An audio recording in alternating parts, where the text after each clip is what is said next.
On Wednesday, the Israeli Mossad assassinated Saleh Arouri.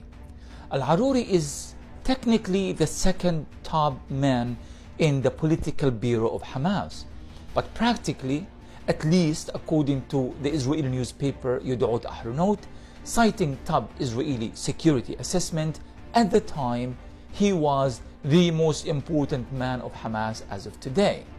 That was before October 7th.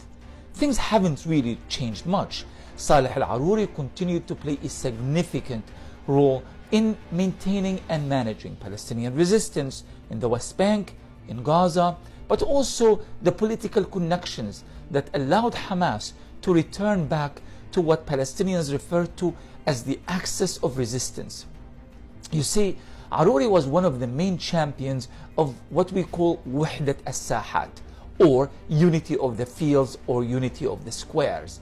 This is why Hamas, Hezbollah, and other groups, whether in Yemen or in Iraq, fight together against Israel because of this principle. And Arouri was one of the main architects and the main champions of this principle.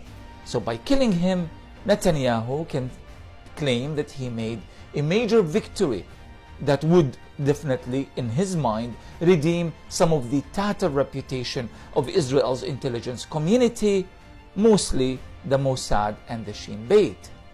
How will the resistance respond? See, the challenge for the resistance is that they would have to respond, and it has to be a very serious response that would force Netanyahu to regret killing Arouri.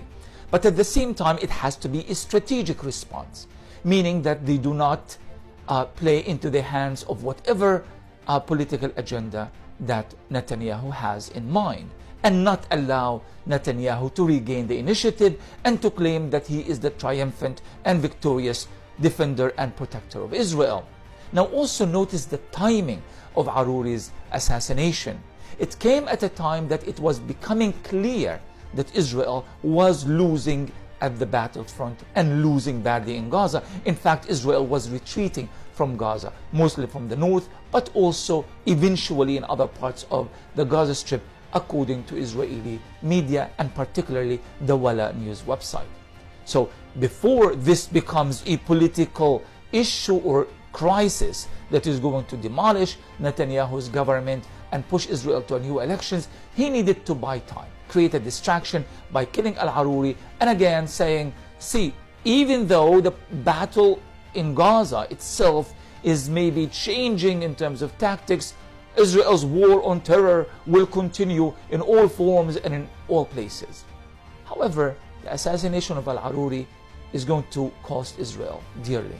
It would be a big mistake, because now the resistance is in no mood of negotiating regarding the release of prisoners, and the resistance, as we all know, anticipate these kind of things, and they must have prepared all sorts of responses shall Israel actually carry out assassinations against Palestinian leaders and activists outside Palestine.